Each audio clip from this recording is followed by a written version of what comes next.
Voy a hablarles acerca de los tejidos y me llamo Daniel Limón Pérez.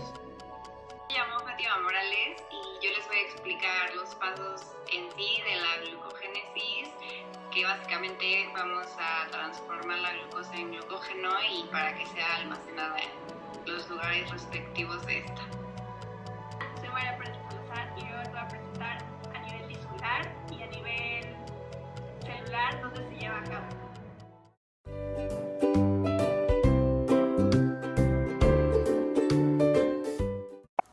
Para entender lo que es la glucogenogénesis, primero tenemos que dividir esta palabra en dos conceptos más simples, que sería el glucógeno y la génesis. Génesis pues viene de síntesis, de una formación. Entonces, ¿qué significa glucogenogénesis? Es la síntesis del glucógeno a partir de un precursor más simple, que sería la glucosa 6-fosfato. Teniendo más claro qué significa la palabra glucogenogénesis, ahora tenemos que saber qué es el glucógeno. Bueno, el glucógeno es un polisacárido que su función es la reserva energética. Esa es la función. Básicamente es tener almacenada energía para cuando el cuerpo lo necesite. Y bueno, está formado de varias cadenas ramificadas de glucosa. Principalmente se encuentra en el hígado, aunque también se encuentra en el músculo esquelético.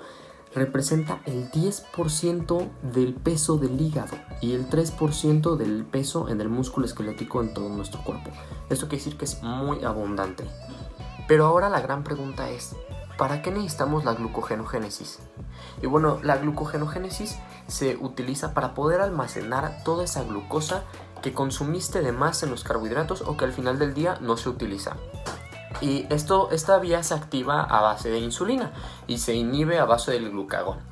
Bueno, la insulina lo que hace es que cuando el cuerpo registra mucha cantidad de azúcar en el cuerpo, la insulina empieza el proceso para formar el glucógeno, que se iría hacia el hígado y hacia el músculo, que sería donde se almacenaría para no elevar los niveles de glucosa en sangre. Uno realmente se va a preguntar cuáles son las enzimas que actúan en esta ruta vía metabólica. Y bueno, obviamente bastantes, pero las más importantes serían la fosfoglucomutasa, la glucogenosintasa, la glucoquinasa y la glucopirfosfatasa.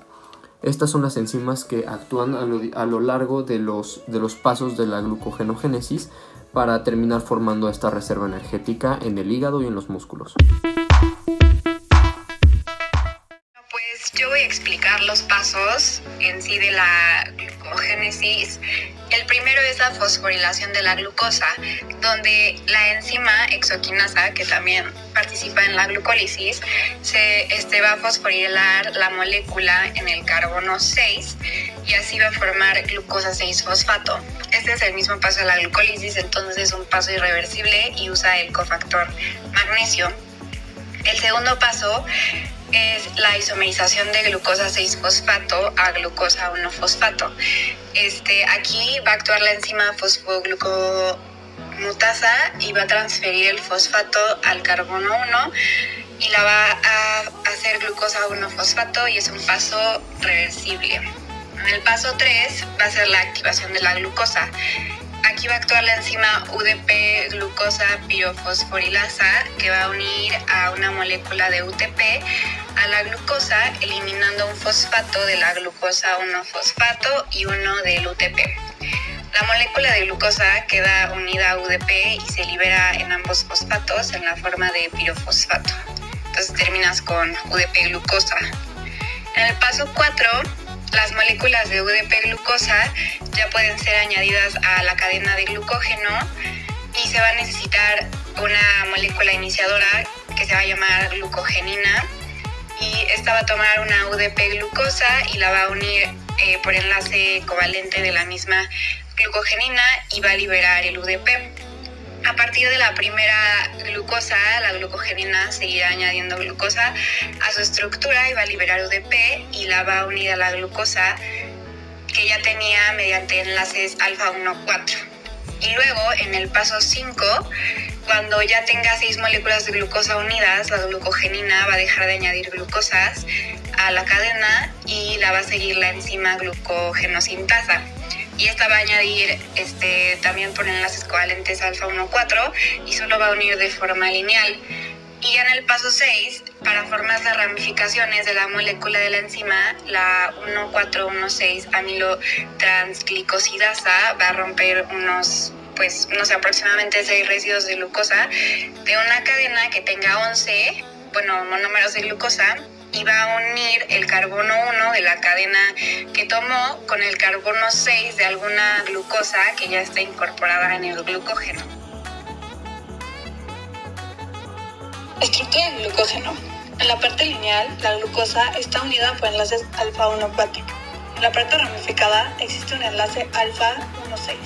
La síntesis de glucógeno se lleva principalmente en el hígado y en el músculo. Se requiere la acción de 4 enzimas que se encuentran en el citosol: la fosfoglucomutasa, UDP-glucosa pirofosforilasa, glucógeno sintasa y la enzima ramificante.